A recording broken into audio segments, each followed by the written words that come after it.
여러분 안녕하십니까? 오박사의 문화예술교육 이야기, 오박사의 문화예술교육대학원 45회를 녹음하도록 하겠습니다. 이번 회에는 2019년 대구가톨릭대학교의 꿈다락 토요문화학교 주말예술 캠퍼스 생명의 돌 춤추는 화석이라는 문화예술교육 프로그램에 대해서 조금 이야기해 보도록 하겠습니다. 제가 주관적으로 목격한 바와 느낀 바에 대해서 여러분들과 조금 나누어 보고 싶습니다. 대구가톨릭대학교에서는 꿈다락 토요문화학교 주말예술 캠퍼스 생명의 돌 춤추는 화석이라는 프로그램을 2019년 8월 5일부터 10일까지 그리고 8월 12일부터 17일까지 2회에 걸쳐서 운영하고 있습니다. 이 프로그램에 대해서는 오박사의 문화예술교육 이야기 44회에서 제가 잠깐 말씀드린 바가 있습니다. 이번 회에는 그 뒤를 이어서 지난 44회에는 주로 그 첫 번째 8월 5일부터 10일까지의 과정에 대한 말씀이었고 이번 회에서 제가 드리는 말씀은 8월 12일부터 17일까지의 두 번째 프로그램 2회차의 프로그램에 대해서 드리는 말씀입니다. 지난번에도 말씀드렸지만 대구가톨릭대학교에서는 벌써 한 세 번째 문화예술교육 프로그램을 지원금을 받아가지고 사업을 하고 있고 저희 기억이 정확하다면 이번에 올해에 하는 이 프로그램도 아주 그 지역사회에서 좋은 평가를 받으면서 인기리에 진행되고 있습니다. 저희 기억이 정확하다면 작년에 참가했던 학생들과 관련된 작년에 했던 밴드에 올리자마자 두세 시간 만에 매진이 되었다고 하네요. 매진이란 표현이 정확한 건지 모르겠습니다. 하여튼 금방 홍보전단도 돌리기 전에 지원자들이 다 충원되어서 빈자리가 없었다고 하는 그런 프로그램입니다. 역시 지난번에도 말씀드렸지만 대구 가톨릭대학교의 이 프로그램은 많은 교사들이 투입이 되고 있습니다. 그래서 거의 어린이 2명당 1명의 교사가 보살피는 꼴이라고 할 수 있겠습니다. 보통 다른 곳의 프로그램들은 교사 한두 명이 15명에서 20명 정도의 피교육자들을 담당한다고 하는데요. 그렇게 생각한다면 대구 가톨릭대학교에서는 인적 자원의 투자가 많이 이루어지고 있는 셈이지요. 이 프로그램에 투입된 교사들은 모두가 대학원생급의 인력들이고 이들이 문화예술교육의 경험이 원래부터 적지 않은 사람들이라고 합니다. 이들이 또 이번 프로그램을 위해서는 모의 수업을 많이 해보면서 서로 이 부분은 재미있어요, 이 부분은 재미없어요 등으로 서로 수업의 진행에 대해서 의견을 교환하면서 수업을 개선해 나갔다고 합니다. 그리고 또 원활한 수업의 진행을 위해서 작년에 이미 다녀간 학생들, 작년의 프로그램에 참여했던 학생들과 이번에 처음 온 어린이들을 섞어서 반편성을 했다고 하네요. 그것을 반이라고 부르는지 조라고 부르는지 모르겠습니다. 하여튼 그 작년에도 참여했었던 학생들과 새로운 학생들을 섞어서 편성을 해가지고 좀 서로 대구가톨릭대학교의 프로그램에 대한 이해가 조금 더 있는 학생들, 또 자신들이 감각 열기와 움직임에 대해서 조금 더 익숙해져 있는 학생들과 낯선 학생들이 서로 섞이게 이렇게 인적 구성을 시도했다고 합니다. 첫 번째 주에는 아주 수업 분위기가 좋았다고 교사들이 이야기를 했었고요. 두 번째 주에 편성된 학생들, 어린이들의 경우에는 작년에 왔었던 어린이들의 수가 상대적으로 적었다고 합니다. 그래서 그런지 어린이들의 분위기가 조금 덜 호응하는 분위기였다고 하네요. 그러니까 문화예술 교육이 지속성이 있을 때 어린이들이 자기 표현이나 문화예술 교육의 활동에 참여하는 데 있어서 주저하는 모습이 좀 준다, 덜하다라는 점들이 논의되었습니다. 교사들의 자체평가, 교사들끼리 하는 얘기가 저한테는 흥미로웠습니다. 두 번째 주의 경우는 첫날에는 아이들끼리도 조금 탐색을 하고 서먹서먹 하다가 그래서 수업 참여의 열성과 호응이 좀 적었던 모양입니다. 그래서 교사들은 그 전주 어린이들과 비교를 하면서 약간 당혹감을 느끼기도 했다고 합니다. 교사들 표현에 의하면 두 번째 주에 온 어린이들은 좀 야생마 같은 데가 있다. 그래서 좀 그냥 쉽게 말해서 어린이들을 다루기에 그리 쉽지가 않았는데 오히려 그 어린이들이 무언가를 표현할 때는 그 전주의 어린이들보다 더 적극적이었다고 합니다. 아주 흥미로운 사실인 것 같습니다. 또 남자 어린이들은 일정 시간이 지나면 집중력이 떨어지는 모습을 보였다라고 하는데요. 지금 당장 이러한 사실들에 대해서 어떤 평가를 할 수는 없겠지만 우리가 잘 기록해 두거나 기억해 두었다가 참고하고 우리가 또 다른 문화예술교육 프로그램을 구상할 때 자료로 삼을 수 있을 것 같습니다. 아무튼 제가 참여해 보니까 대구가톨릭대학교의 문화예술교육 프로그램은 시간표대로 아주 잘 진행되고 있었습니다.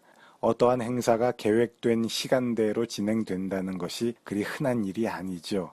그렇지만 그만큼 준비가 잘 돼 있었나 봅니다. 시간표대로 아주 순조롭게 진행이 잘 되었고요.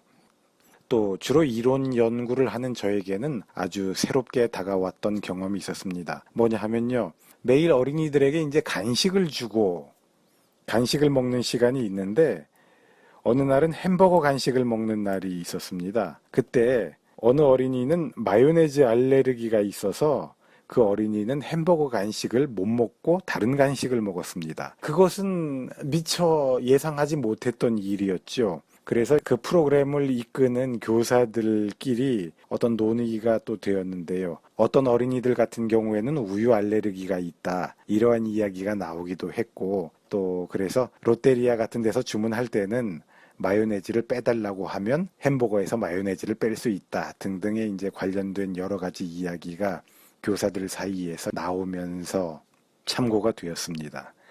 저는 그런 모습을 보면서 이러한 주변적 배려가 아주 중요하구나. 문화예술교육 프로그램에서 문화예술 교육 그 자체에만 신경을 쓰는 것이 아니라 어린이들의 복지나 건강 등에 대한 주변적 배려가 매우 중요하거나 더 중요할 수도 있겠다라는 생각이 들었습니다. 문화예술 교육은 어떤 기능을 효과적으로 전달하려는 데 목적이 있는 것은 아니죠. 아니라고 이야기가 주로 되고 있습니다. 그러다 보니까 전체적인 정서적 인상 혹은 더 쉽게 말하면 사람의 기분 이런 것이 더 중요하게 작용하는 인자가 될 수 있겠는데요. 그래서 어린이들에 대한 이러한 주변적 배려가 중요하고 그러한 주변적 배려를 담당하는 전담 인력이 있어야 할 것 같다라는 생각이 저한테는 들기도 했습니다. 그냥 제가 보고 느꼈던 것들을 두서없이 생각나는 대로 말씀을 드리죠. 이번 대구 가톨릭대학교의 문화예술교육 프로그램은 저학년반과 고학년반을 나누어서 했습니다. 그런데 저는 고학년들을 보면서 고학년들을 위해서는 프로그램의 기조는 똑같이 유지하되 어떤 식으로든지 고학년들에게는 조금 더 차별화된 프로그램을 개발해 줄 필요가 있겠다라는 생각이 들었습니다. 요즘 어린이들은 성장이 빨라지고 사춘기에 접근하는 속도가 더욱 빠르지 않습니까?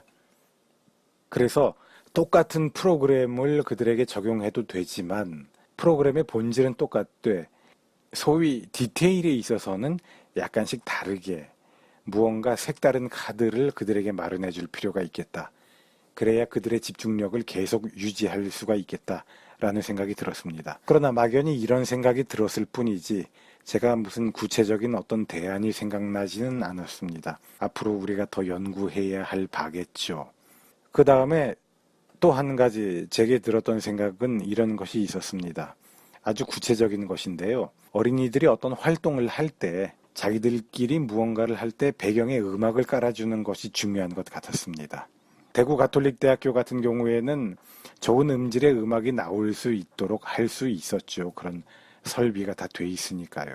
그렇지만 야외에서 이루어지는 경우라던가 대구 가톨릭대학교만큼의 좋은 시설과 설비를 가지고 있지 못한 곳에서는 아무래도 프로그램을 진행함에 있어서 약간씩 부족한 요소들이 생기게 되는 것이 아닐까 이런 생각이 들었습니다. 배경음악을 사용하는 것은 우리 전공에서는 무척 중요합니다. 연극 영화 전공에서는 아주 흔해 빠진 방식이기도 하고 아주 필요한 방법이기도 하죠. 무용에서도 그렇고요. 그래서 너무나도 중요하고 필요하다는 것을 알지만 너무나도 당연한 요소일 수도 있는 것이지만 그래서 오히려 그 중요성이 간과되기도 할 때가 있는 것 같습니다. 어쨌건 저는 이번에 다시 한번 음악 사용의 중요성, 필요성을 깨달았습니다. 그리고 대구가톨릭대학교의 사례를 보면서 역시 인위적 통제가 어려운 환경보다는 쾌적하게 그리고 잘 통제될 수 있는 환경이 중요하다라는 당연한 것이 다시 한번 저에게는 절감되었습니다. 땡볕 아래가 아니라 시원한 그늘에서, 시원한 실내에서, 또 필요하면 음향이나 음악, 조명, 기타 등등의 여러 가지 오브제, 소품들을 사용할 수 있는 환경, 좋은 시설과 설비, 이런 것들이 너무나도 당연한 요소들이지만 실제 현장에서 활동하는 활동가가 아니면 이런 것들을 간과하기가 무척 쉽겠다라는 생각이 들었습니다. 이번 문화예술교육 프로그램에 참여한 사람들이나 또 외부에서 와주신 조언을 주기 위한 선생님들의 말씀에서나 대구가톨릭대학교에서 이번에 보여준 이러한 효과적인 프로그램 운영은 역시 대학에서만 할 수 있는 조건이라고 이야기가 되기도 했습니다. 대학이 가지고 있는 시설과 인력 이런 것들이 보다 효과적으로 작용할 수 있다라는 이야기였죠. 그러나 대학들 차원에서는 문화예술교육에 관심이 없다. 대학교의 당국자들은 문화예술교육에 대해서는 관심이 그리 높지 않다라는 아쉬운 점이 또 마찬가지로 지적되기도 했습니다. 이런 점에 대해서는 현장의 실천가들이 영향을 주기는 쉽지 않고 행정가들이 보다 적극적으로 나서야 할 텐데 앞으로 행정가들의 각성과 활약을 더욱 기대해야 할 것 같습니다. 또 제가 느꼈던 생각 중에는 이런 것도 있습니다. 뭐냐 하면 이 대구가톨릭대학교의 프로그램을 보면서 유아나 초중등 저학년 등에서 문화예술교육 프로그램을 할 때 기성예술에 대한, 그러니까 장르 예술이죠. 그런 기존의 예술 형식에 대한 입문의 경험도 어떤 식으로든지 조금 가미했으면 좋겠다. 그러한 입문의 경험이 있으면 좋겠다라는 생각 혹은 바람을 제가 가져봤습니다. 지금까지는 나이가 어린 사람들에 대해서 문화예술교육 프로그램을 적용함에 있어서 많은 프로그램들이 단지 감각 열기, 다양한 감각적 체험 이런 것들에 그치는 경우가 적지 않은 것 같습니다. 저는 그러한 데서 조금 더 나아가서 그러한 과정과 함께 거기에다가 기성예술의 형식에 대해서도 어린이들이 한번 좀 슬쩍 발을 담가보는 그런 것을 시도해보면 좋겠다는 생각이 들었습니다. 그렇게 한다면 자연스럽게 기성예술, 장르 예술에 대한 후속 세대 양성애로의 길이 되는 것이 아닐까 이런 생각이 들었던 것이죠.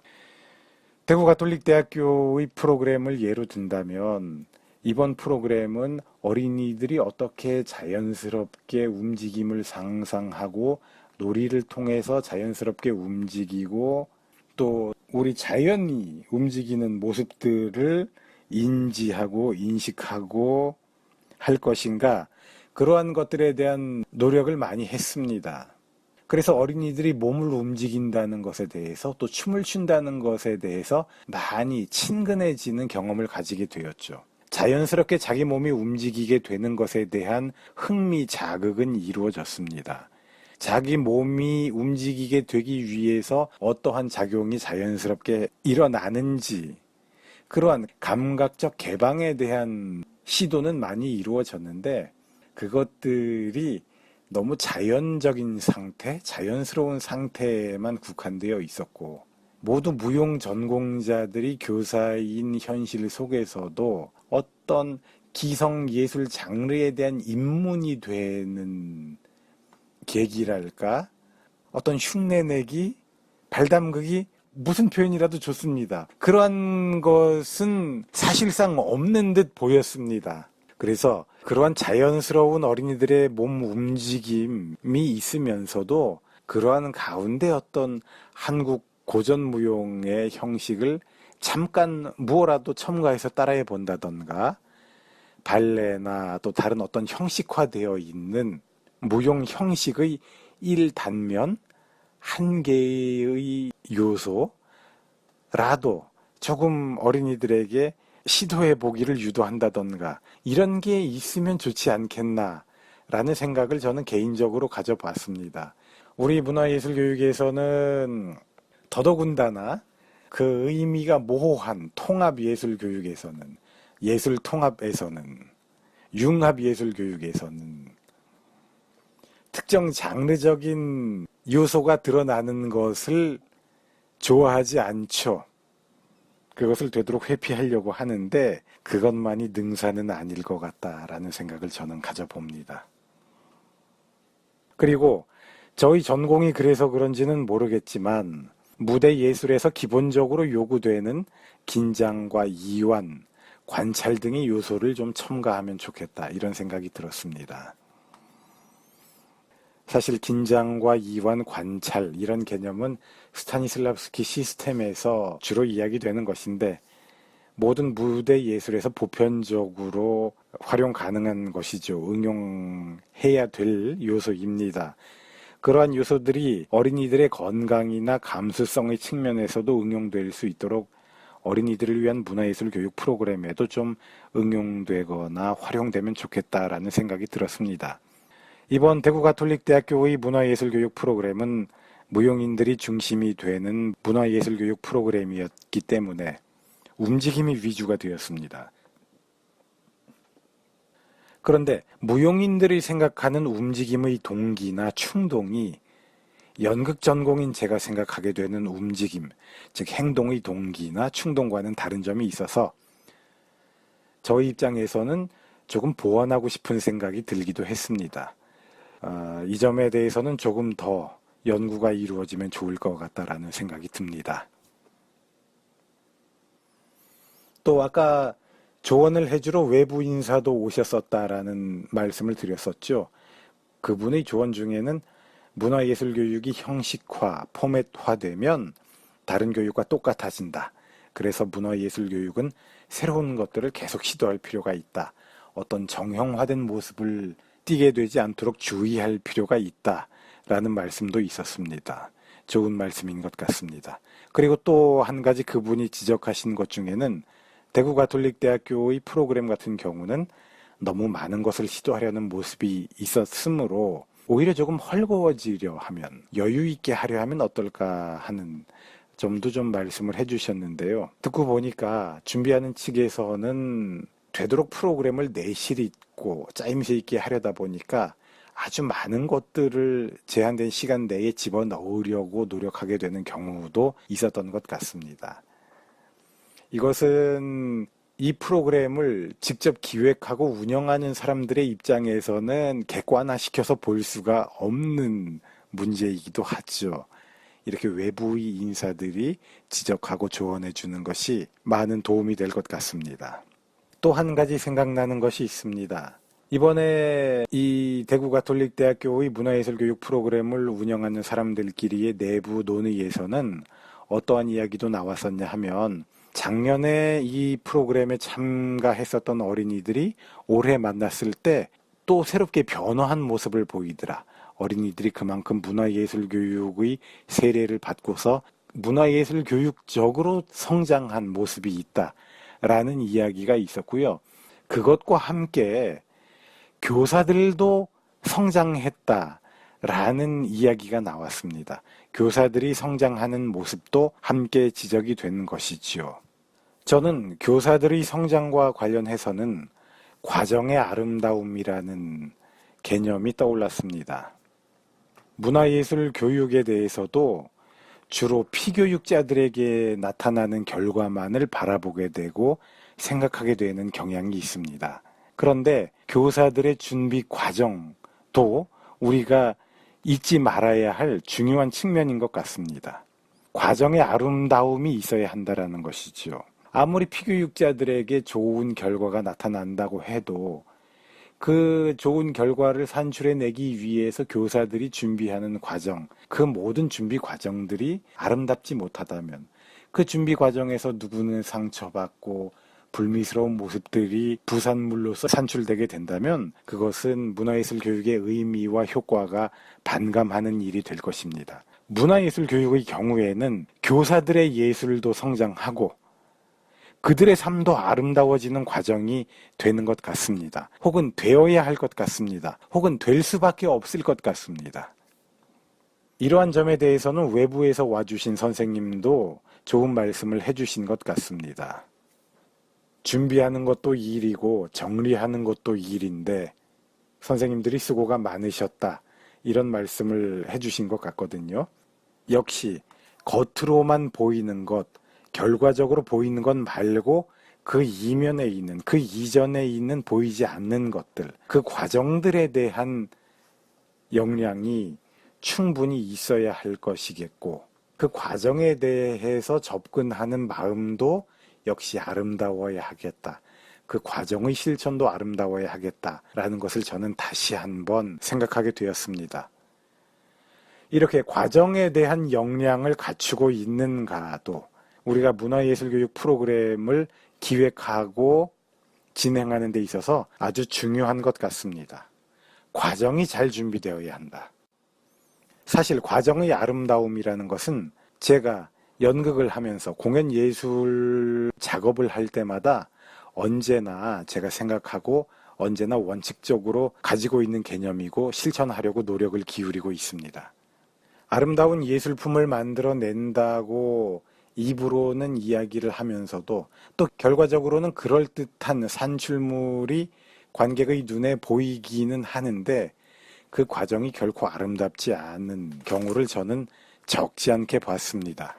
기본적으로 우리들이 기반이 예술에 다 있을 때, 우리들의 전제가 아름다움일 때, 우리의 작업의 모든 과정 역시도 아름다워야 한다라는 것을 꼭 명심할 필요가 있구나 라는 것을 저는 다시 한번 생각하게 되었습니다. 네, 이번 회는 이 정도만 이야기하도록 하죠. 이번에 제가 참여했던 대구가톨릭대학교의 문화예술교육 프로그램은 저에게 많은 것을 다시 한번 생각해 보게끔 하였습니다. 아마 시간이 지나면 또 새로운 것들이 생각나고 제가 지금 이야기하고 있던 것들은 또 낡은 생각이 되어서 다시 반성하게 되고 극복의 대상이 되겠지요. 문화예술교육은 꼭 필요하긴 필요한 것 같습니다. 얼마나 참신한 아이디어를 가지고 피교육자들을 적정한 예산 규모 속에서 최대의 효과에 도달할 수 있도록 프로그램을 짜는가는 우리들 모두가 계속 노력해서 궁리해야 할 것 같습니다. 저는 문화예술교육을 이론적으로 안정화시키는 데 기여하고 싶습니다. 안정화라는 표현을 썼지요. 지금의 문화예술교육은 미사여구들만 넘쳐나는 가운데 이론적으로 개념적으로 모든 것이 딱딱 맞아떨어지지는 않는 것 같습니다. 그러한 가운데 저는 아츠 인테그레이션이라는 사실 번역하면 통합예술교육이 되는 것인데요. 이 개념과 PBL이라는 개념, 프로젝트 베이스드 러닝이라는 개념을 문화예술교육의 중요한 뼈대로서 설정 혹은 응용하는 논리를 좀 만들어 보고 싶습니다. 이런 점들에 대해서는 제가 기회가 있을 때 다시 말씀드리도록 하죠. 저는 문화예술 교육에 대한 저의 생각들이 정론적인 것으로 받아들여지고 보편적인 호소력을 갖기를 원하고 있습니다. 이렇게 두서없이 이야기를 해 나아가는 동안에 차츰 생각이 정리되고 그런 방향으로 조금씩 더 나아갈 수 있지 않을까 그렇게 생각합니다. 그런 방향으로 나아감에 있어서 지금까지 제가 드리는 말씀을 들어주신 여러분들 대단히 감사합니다.